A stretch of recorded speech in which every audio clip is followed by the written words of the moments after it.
है बंगाल में ताड़ापीठ, जो कि महाशमशान कहा जाता है। सबसे ज्यादा अघोर की, तांत्रिकों की ये जो क्रियाएं होती है, जादू टोने वाली, ये सारी क्रियाएं अक्सर करके यही देखने को मिलती है। और यहाँ हम मिल रहे हैं एक महाराज जी से, जो कि काफी दूर से आए हुए हैं। उन महाराज जी से आपका परिचय कराते हैं। अभी तक उनकी कोई वीडियो नहीं है चैनल पर, नए पहली बार ही मिल रहे आप लोगों के साथ में, उनकी बातें शेयर करेंगे किस तरीके से है, और अभी तक अघोर पंथ में उन्होंने क्या क्या किया है, किस तरीके से किया है, क्यों अघोर पंथ में आए, क्या ऐसा ही वजह थी अघोर पंथ में आने की, क्या कारण रहा था, इन सभी बातों पर चर्चा करेंगे। जानते हैं महाराज जी से। महाराज जी जय भाई। जय जय माँ। महाराज जी सबसे पहले मैं आपका परिचय जानना चाहूंगा, क्या नाम है आपका? जी हमारा नाम चंद्रनाथ अघोरी कपाली। अच्छा, कहाँ से हैं आप? जी गुरु दीक्षा के बाद हमारा धाम हो गया बिहार, बाकी जन्म स्थान हमारा दिल्ली है। हम दिल्ली रहते हैं। महाराज एक छोटा सा सवाल आता है, जब कोई भी इंसान अपनी जिंदगी शुरू करता है तो बड़े बड़े सपने देखता है कि मैं आगे चल के ये काम करूं, ये बनूं, वो बनूं, ठीक है। लेकिन आप जो अपनी युवा अवस्था में आने के बाद आपने अघोर धारण किया, ऐसा क्या कारण रहा कि आपको अघोर धारण करना? देखिए कारण एक होता है, जैसे पीछे से माता पिता के नाम से गोत्र जुड़ जाता है ना, उसी हिसाब से मेरी आज मैं जो नाथपंथी में हूँ तो मेरी चौथी पीढ़ी है। अच्छा। पीछे से हमारे दादा परदादा नाथपंथी से थे, लेकिन वो गोरखपंथी से थे, दर्शनीय नाथ थे।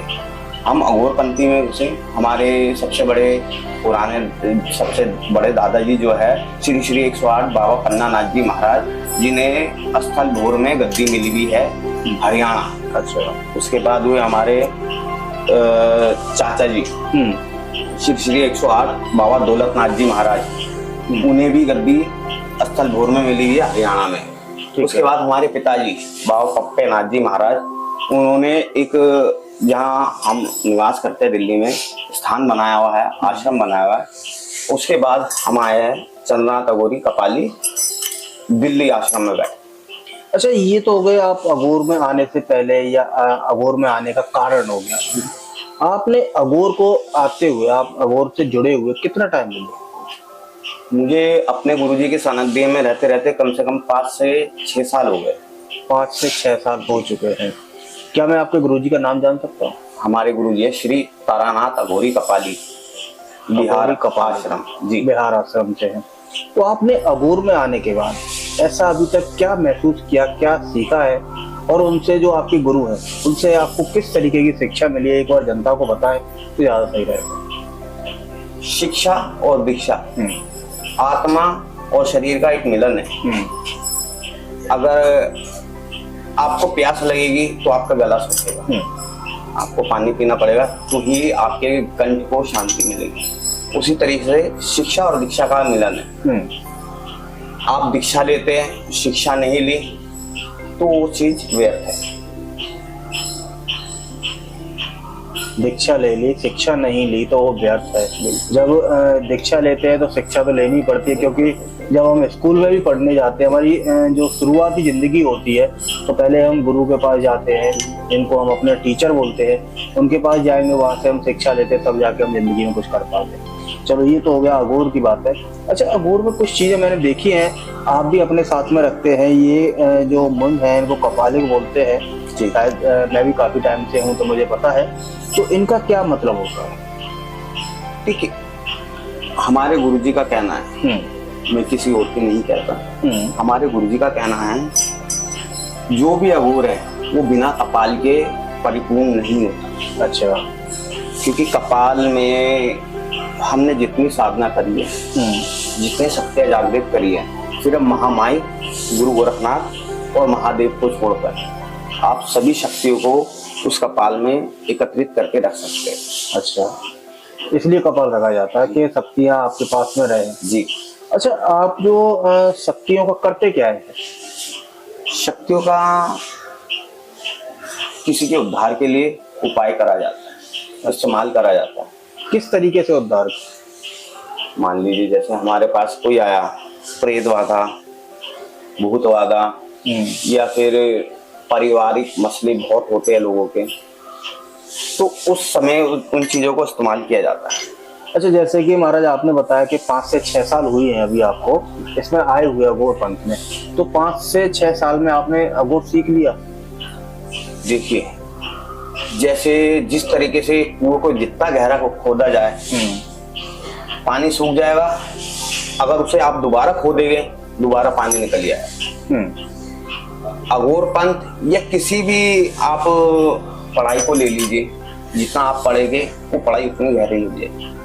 ये तो ठीक है, लेकिन आप जो बता रहे हैं क्रियाओं के बारे में, उद्धार के बारे में, ये तो मेरे हिसाब से देखा जाए तो जब इंसान पूरा सीख जाता, पूरे तरीके से एक अघोर रूप धारण कर लेता है, तब जाके क्रियाएं होती हैं। कहा जाता है कि अघोर में कम से कम 12 साल ऐसे होते हैं जो कि स्टार्टिंग में सीखने के लिए निकल जाते हैं। क्या ये सही है?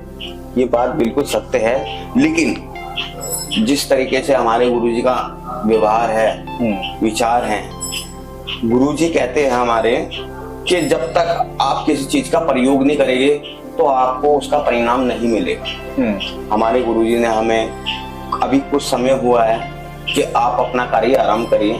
हम गुरुजी के सानिध्य में कोई भी कार्य करते हो सारे कार्य संपन्न होते हैं। अच्छा, जैसे कि बात काफी टाइम से गुरुजी की चल रही है, तो बात करते हैं कि आपको कैसे मन में आया कि ये गुरु ही मेरे जीवन का मार्गदर्शन कर सकते हैं या मार्गदर्शन बन सकते हैं? क्योंकि बहुत सारे लोग हैं अघोर में, तो किसी और को क्यों नहीं चुना? ऐसा क्या देखा आपको गुरुजी के? देखिए, जिस तरीके से हम पढ़ाई के लिए के स्कूल चुनते हैं ना, कि हमें गवर्नमेंट नहीं अच्छे हाई लेवल का स्कूल चाहिए, उस तरीके से सर्च किया जाता है गुरु किस तरीके से हो। क्योंकि गुरु दीक्षा पढ़ाई को हटाकर इस लेवल में आ जाते हैं, तो गुरु दीक्षा लेना बहुत सौभाग्य की बात होती है। लेकिन अगर वो गुरु आपके परिपूर्ण हैं, उनसे दीक्षा ली जाए तो आप बिल्कुल सफल रहेंगे। बिल्कुल सफल रहेंगे। अच्छा, अभी तक आपने जो क्रियाएं सीखी हैं या गुरुजी ने आपके लिए जो बताई हैं आप लोगों को, वो क्रियाएं आपने स्वतः इस्तेमाल की हैं, खुद करके देखी हैं वो क्रियाएं? जी अवश्य, बिल्कुल करिए। उनसे जनता को भी आराम पड़ा है? अभी हम यहाँ कलकत्ता बंगाल में बैठे हैं, तो अभी कुछ कह नहीं सकते, लेकिन आप ना ही हमारे पास हमारा फोन है अभी, नहीं हम आपको दिखाते बताते। 2-4 जने ऐसे हैं जो गुरुजी के आशीर्वाद से, महामाई के आशीर्वाद से आज खुश है, उनका काम हो चुका है। बिल्कुल। अच्छा, जब से आप क्रिया करना शुरू कर चुके हैं, जितने टाइम से भी कर रहे हैं, ऐसी कोई क्रिया रही, ऐसा कोई काम रहा जो कि अभी तक पूर्ण ना हुआ हो? अब यही बात है। देखिए, जैसे अब मान लीजिए आप एक दिन में 10 कार्य करते हैं। अब 10 में से 10 कभी भी सक्षम नहीं होते। एक आध काम में हल्का फुल्का रह जाता है, लेकिन हम उसको रिपीट करके करते हैं, कार्य सफल होता है। ठीक है महाराज, बहुत अच्छा लगा। बाकी की बातें फिर कभी मिलेंगे, और जनता का कोई ऐसा सवाल रहा आपसे पूछने के लिए तो जरूर पूछेंगे आपसे।